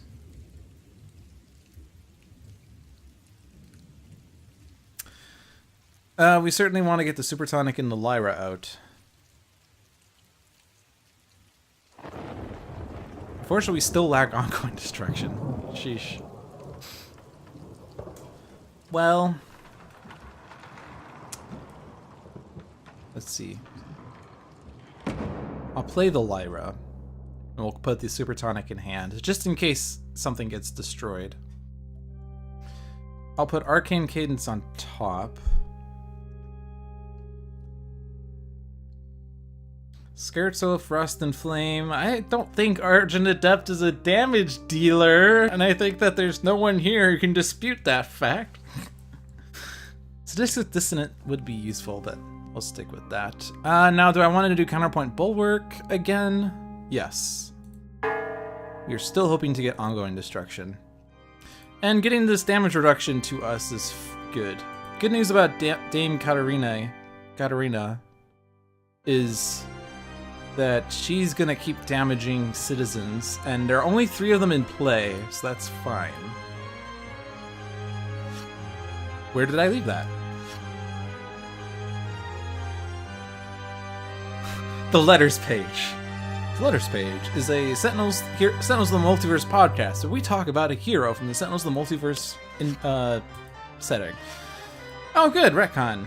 Yes, I got what I was looking for. But I can't do anything! We'll just do this more. Wasn't Sanvar here earlier, or did he leave? Where's my mouse? Where's my mouse? You might wonder why I said, where's my mouse, when I'm using my mouse in the game. But I have this mouse, and then I have this mouse for my laptop, and I've been viewing chat on my laptop, just because that's easier for me. But I didn't want to use the trackpad. But I swore Sanvar was here. Did he leave? Now I need to see when he left, so I can laugh at Sanvar's absence. Like, I remember him voting for Guise. He voted for Scholar. That was the last thing he said, was Scholar. Alright. Presents!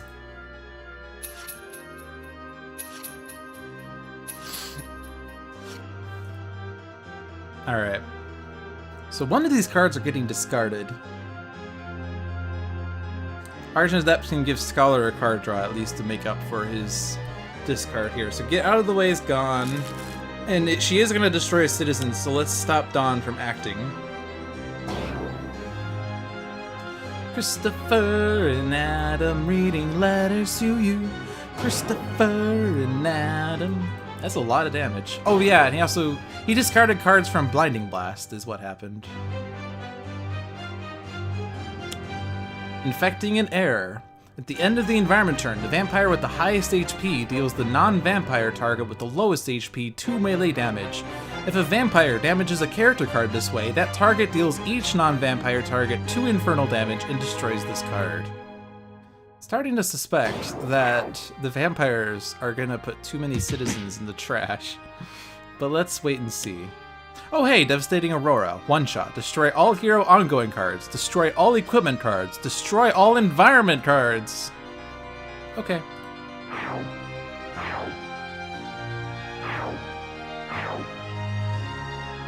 Good news. Unhallowed Halls is gone. Citizen Truth. Citizen. Villain targets other than Citizen Truth are immune to damage. Reduce damage dealt to Citizen Truth by 1. When Citizen Dare enters play, this card deals the hero target with the highest HP 3 melee damage and destroys this card. Okay.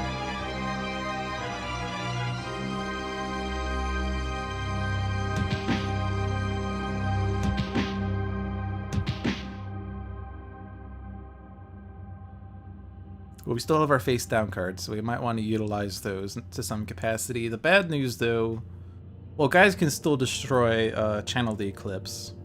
But now I don't have my Argent Adept 2 super well set up. I need to get an instrument. Hopefully one that plays harmonies. And I have one. Alright, Vernal Sonata in hand.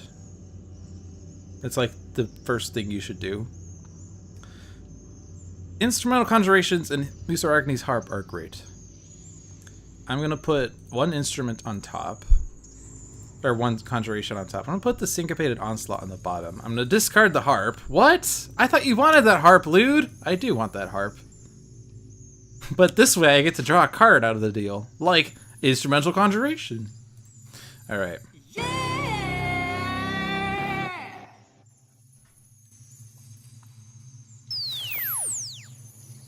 So let's retcon the Eclipse. What? You can't retcon the Eclipse. Alright, now we do have to deal with Citizen Truth to some capacity.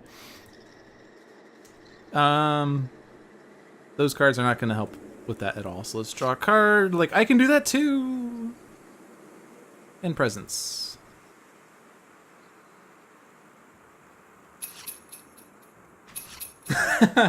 It is a good strategy because you get to draw a card out of the deal. You do have to sacrifice a conjuration, but you get to draw a card out of the deal. Plus, it's a little better to put them in the trash if you get it by Arcane Cadence, because if you stick a card on top and on bottom and in the trash, and then you play a conjuration, you search your deck for the instrument, you now no longer know what those top two cards are, or top and bottom cards are. So I am totally, guys.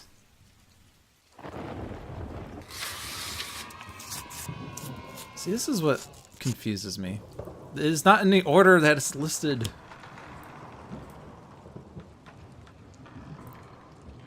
Or no, it was, never mind. It was in the order that was listed. It's not in the order that appears when you click this button. Alright, who's flipping? Scholar's flipping. Keep moving! We had one in hand. But I am fond of Flesh to Iron with this version of Scholar. And I could play Keep Moving. Actually, I take that back. I'm gonna play Mortal Form to Energy in the hopes that he gets HP recovery with his presence. So Mortal Form. Also, but we know... Alright, you can actually look at this and see what... If you've been paying attention, you know what is one of the presents. We have 2 fleshes in the trash. We have 2 solid to liquids in the deck. Where's the third one? Did I not get all 40 cards out of the box when I got Scholar's deck? Did I accidentally shuffle a Tachyon card into this deck by accident? Oops. Mortal Form. And then Keep Moving into Mortal Form. And then get out of the way. Excellent. Except not excellent. It does nothing! And then Transmutive Recovery. This does something. Not as much as I would like. Proverbs and Axioms. Expect the worst. Proverbs and Axioms. Unfortunately, guys can't do any more powers. So what cards did we draw? I actually clicked that too fast. I have no idea what Argent Adept... Oh, he drew Arcane Cadence. Scholar got Bring What You Need. Guys, where did I leave that? Scholar's definitely regaining HP.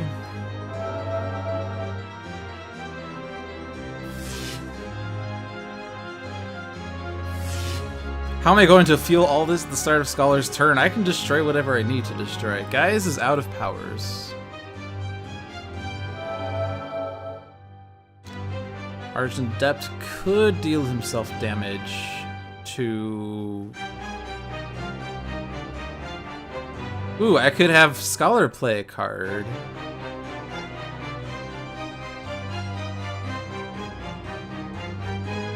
And use a power. You could play Bring What You Need and then use Bring What You Need. Or we could do Proverbs and Axioms again and draw more cards and then use his base power, which he's discarded 0 cards, so it's not even going to do anything. Or we'll do one. Well, he'll do himself 1 point of damage and then do 0 to Truth. But it will put us closer to getting rid of Truth.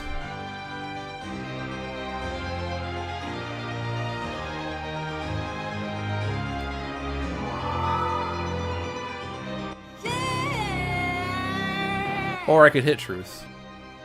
No, I'm not hitting Truth.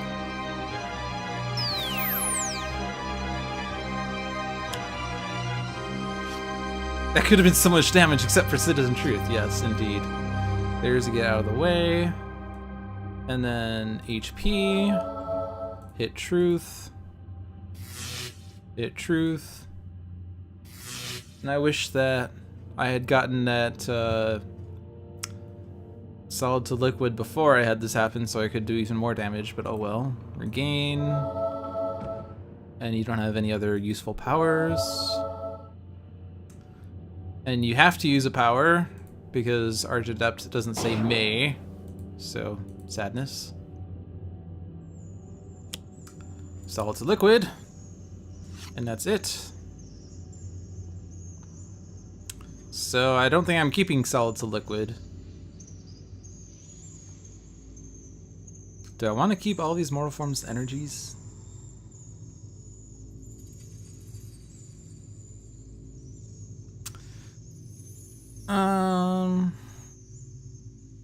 I certainly want to discard 1 so that my base power can kill Truth.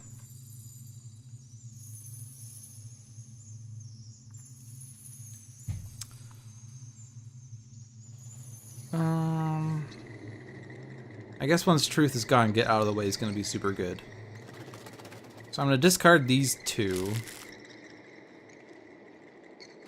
Keep Get Out of the Way. I'm not going to play Get Out of the Way.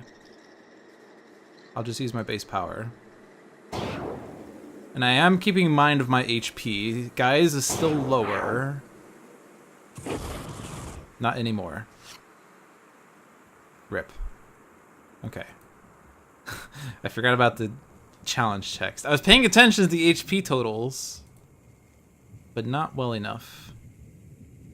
Well, I could just expect the worst then. Except I'm not going to have enough cards to fund Mortal Formed Energies. Unless I can somehow get him to draw a card somehow. I'll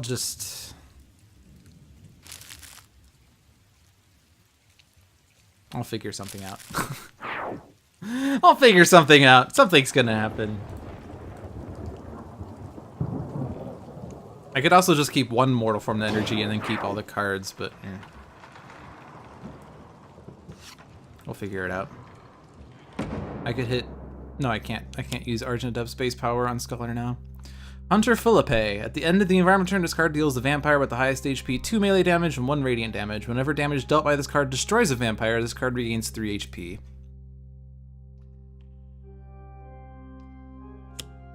Luminous Leadership. Ongoing. At the start of the villain turn, each citizen regains 1 HP. Whatever shall I do?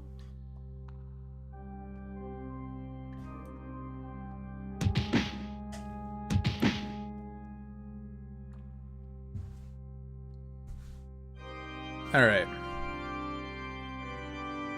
So, unfortunately...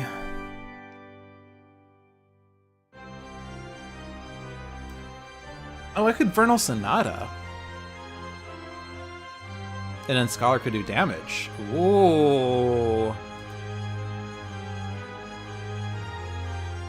Oh.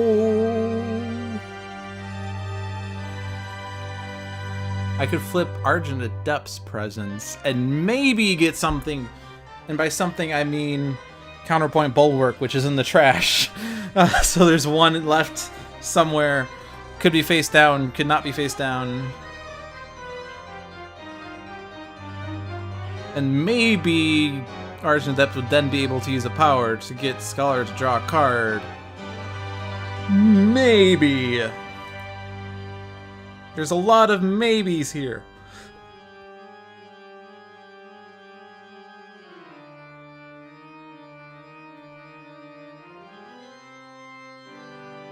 I don't think that's gonna work out.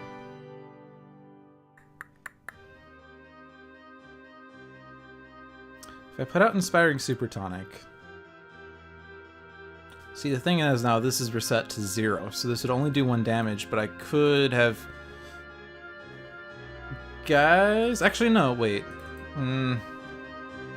I can't... Oh, I can't hit Scholar anyway. Have Scholar play a card and use a power to play this card and then draw a card, which will still not help with Mortal Form energy.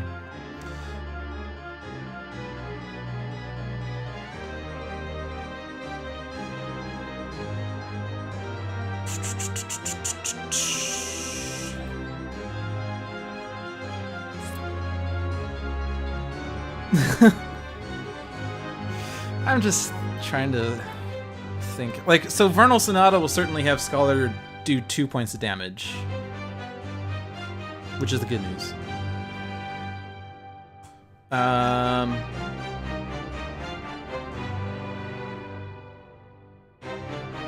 You can move a card from his trash to the top of his deck, but it doesn't help him with keeping cards. If I play Inspiring Supertonic, I can actually use the Harp. And then I could have Guise use a power, put cards face down, and maybe Scholar will put exactly the present he needs face down. If I Vernal Sonata, I can control what card he plays, but I can't Vernal Sonata and have Guise put the present face down and flip it all at once. Ah, Mamma Mia.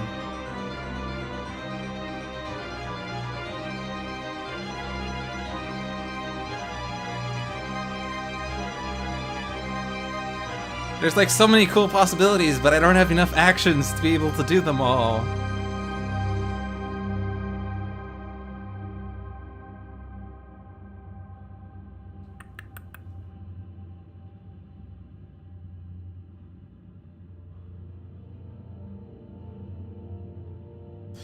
Well, what if I play Arcane Cadence, there's a possibility I'll get Polyphoric Flare. There's one left somewhere.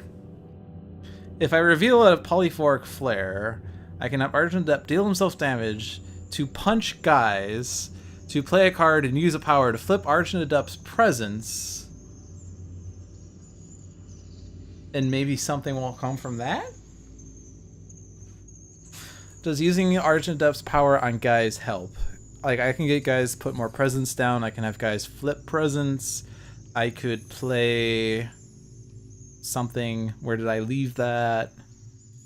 Maybe draw something, maybe put best card ever back on top of the deck or something. Or would I can do that too help?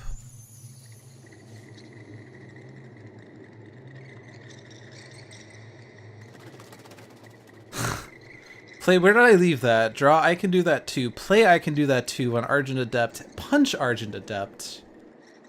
Have him play Vernal Sonata. Control the top of Scholar's deck. Have Argent Adept play Inspiring Supertonic. Have the... Jeez. This is... The calculus of this is so ridiculous.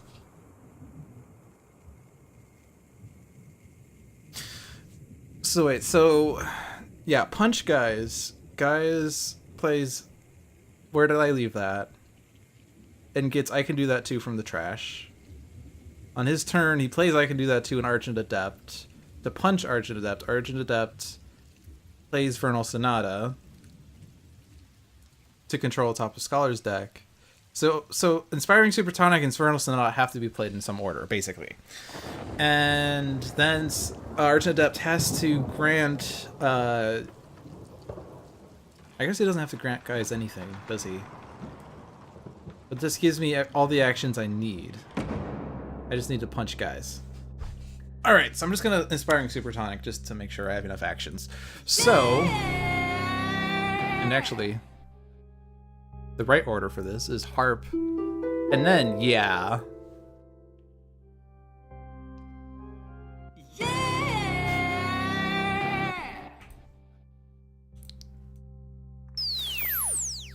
So Guise plays, where did I leave that? Total Beefcake, Seichigis. No, I did not. I can do that too. So now you have I can do that too. So it doesn't really matter.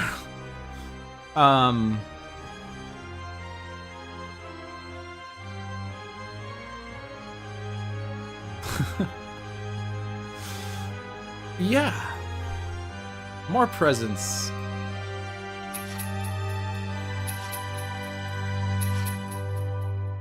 And then regain HP. And then... Now this is where things get really trippy. I hope everyone who's not familiar with this game is following, because you're going to be quizzed on this. Argent Adept. Midnight bats at the edge of time. To punch Argent Adept. To play Vernal Sonata. And things happen. And then hit Citizen Dawn, and then hit Citizen Dawn. And now the cards I put on top are going to be put into play by Guise. Fun fact.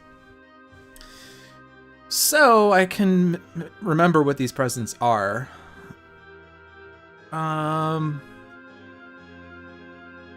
think I'm gonna put a Conjuration on top. For Guise... Now I hope everyone who's paying attention at home will remember what these cards are, because I'm gonna forget what these are in 2 seconds. He has a lot of really good cards. He already has a Super Ultra Kawaii. He has an Oh Yeah on that guy. So,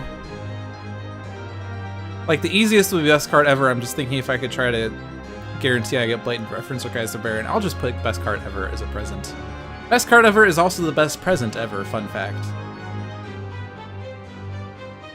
And then I could put Proverbs and Axioms on top. Now I think Transmutive Recovery is best, except I need to see what Scholar's max is. Okay, he's good. I do want to make sure Scholar draws enough cards to fund both of the mortal forms to energy, because that was the whole thing I was trying to have happen here, was to keep Scholar, or have Scholar be able to keep his mortal forms in play. So Transmutive Recovery is the best means of doing that. Alternatively, I could play Get Out of the Way, and then, but whatever, it doesn't matter. Argent Adept. Alright, we're on his power now.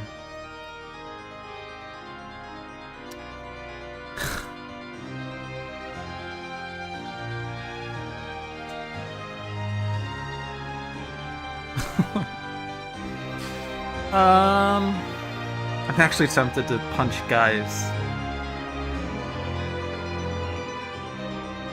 Yeah, then you guys left. They got so lost in the middle of this turn. I'm tempted to punch Guise. I don't know that there's actually a useful thing I can do out of that. I can, oh yeah, I'm that guy on Scholar. And then maybe play gimmicky character later. But I can't do both.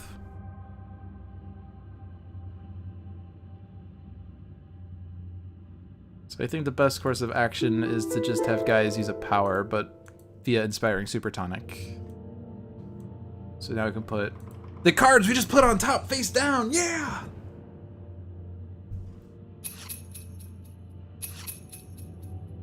I don't know what. I don't know why.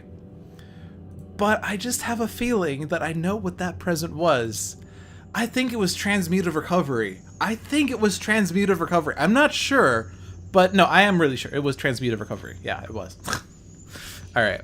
And then regain HP. And now flipped Scholar's Presence. You only had 2 of them, but we knew one of them was. It was super important. Don't dismiss anything. Cool. Well, unfortunately, we don't know what's on the top of our decks. But sure, free cards. Instrumental Conjuration. Is my harp in the trash? Or is my lyra? My lyra's in the trash. Yes. Lyra. Inventive Preparation was drawn. Sure. X-Treme to no use. Keep moving.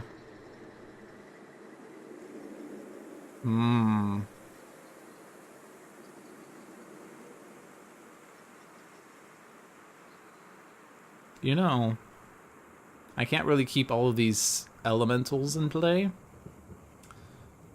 but I can certainly profit more with Expect the Worst. So currently Expect the Worst, I'm regaining 2, and then I'm going to deal 2 and 2.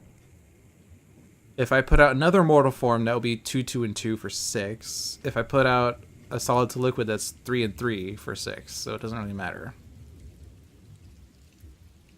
I could play Truth Seeker, and then I can draw cards more easily. I'm still going to keep the 2 Mortal Forms. I think I'll just put a third one out. And then you have it.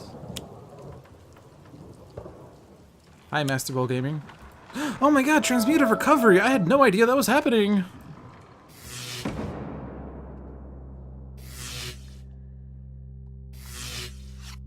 Trace under fire! No one to turn loose. Doesn't matter, they're getting discarded! Whoops.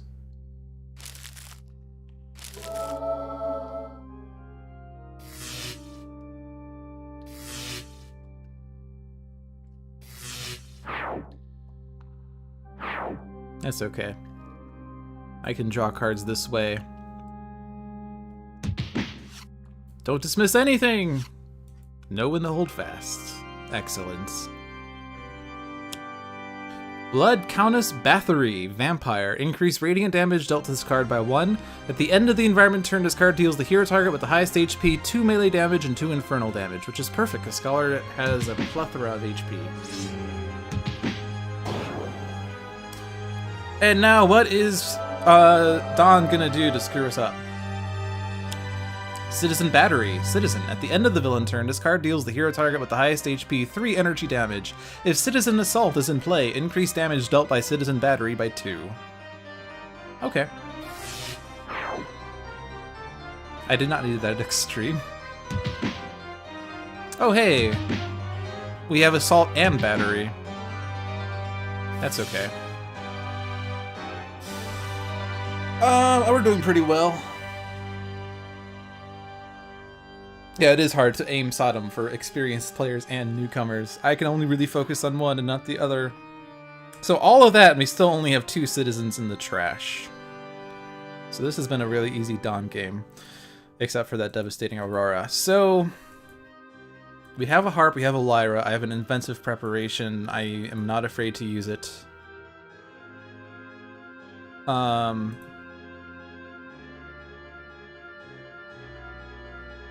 I would sort of prefer to get Scholar to draw more cards. I guess we can get him to play No One to Hold Fast. That would do it. So that's what we shall do.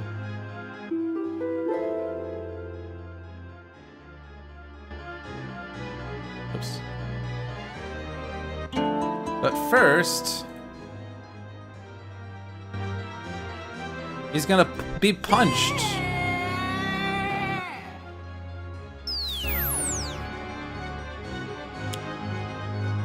Draw 5 cards for free. And then Truth Seeker to draw another card. And now I can even have someone play a card.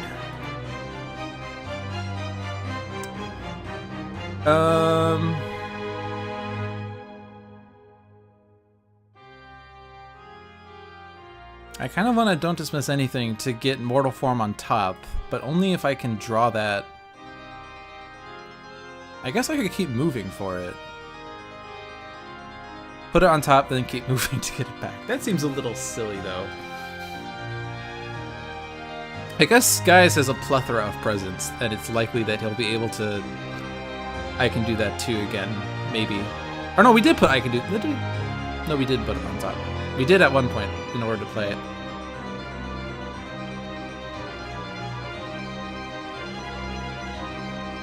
Legacy, Fanatic, and Knife against Ambuscade and Slow Permalis. Great starting experience. Effective, but simple to understand. Yeah.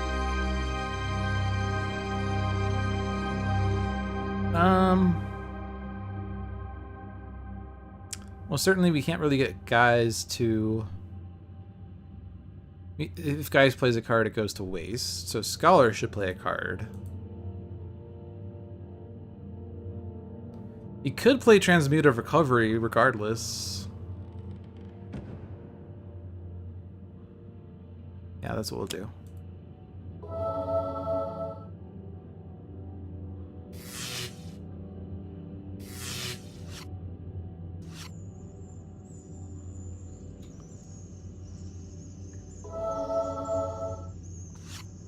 Alrighty. So, Guise is certainly going to flip his presence. So, to that end, should I Super Ultra Kawaii and... hope that I'll draw something better? Do I... oh yeah, I'm that guy on Scholar and have a bunch of mortal forms that could maybe react. I think we've seen a lot of gimmicky characters, though. Like, there's a 1 out of 18 or 5 out of 18 chance gimmicky characters in front of me. Oh, but I don't even want a gimmicky character because that's going to discard a citizen. So I'll just put out Super Ultra Kawaii and get lucky.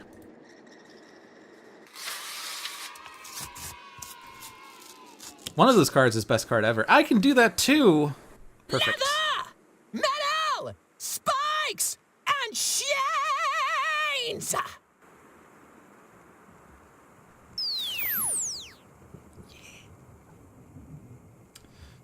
All right. I can control things again. This is best.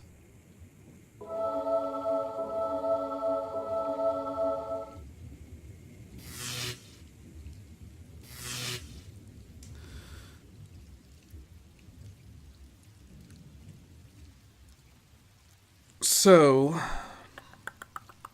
the card I put on top is going to be played again. It's going to be put face down again. I think Polyphoric Flare is what should be done, and then this is going to be put face down and then played. So... and we know there's a best card ever in front of me.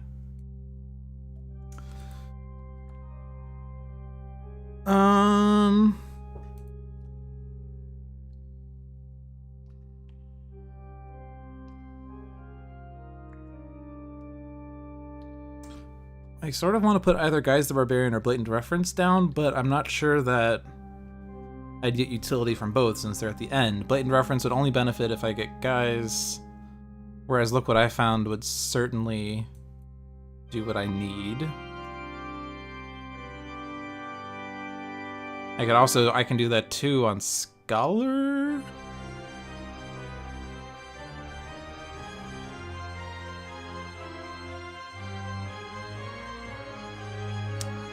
But that wouldn't be too great effect. I'll just put Look What I Found on top.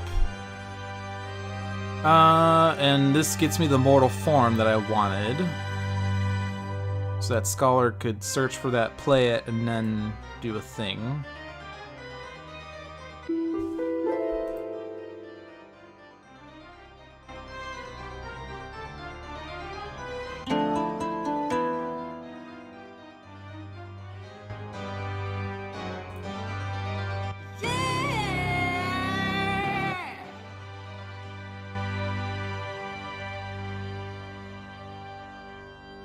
Scholar.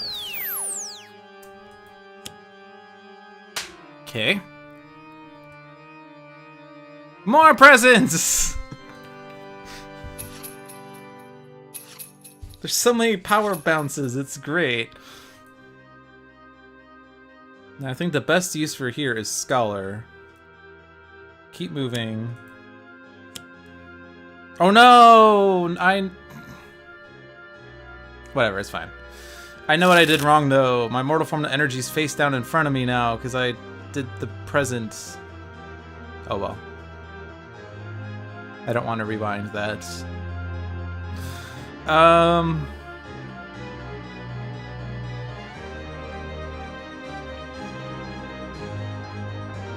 Don't dismiss anything. Or Punk's drum. Guise the Barbarian after all. Offensive transmutation. Let's stop Guise from dealing damage. Except Guise has damage reduction. Alright, and then HP recovery. And then let me see that. Okay, sure. I'll take the harp. That's cool. Retcon. I don't need the luminous leadership. And then I could draw or play. I'm gonna play. I said I wouldn't do this, but it's happening. Because that. What? Guise the Barbarian is acting with this? What? Also, we discarded a luminous leadership, so we didn't discard a citizen after all. Why am I playing? Oh, because... Oh, gimmicky character. Okay, sure. I'm a total beefcake. I think. I thought. There I am. Say cheese! Best card ever! Perfect. This is working out super well. Guise is the best hero ever. Also, that best card ever is comboing with everything. Oh, man. Alright, game's over. I didn't even need that last present.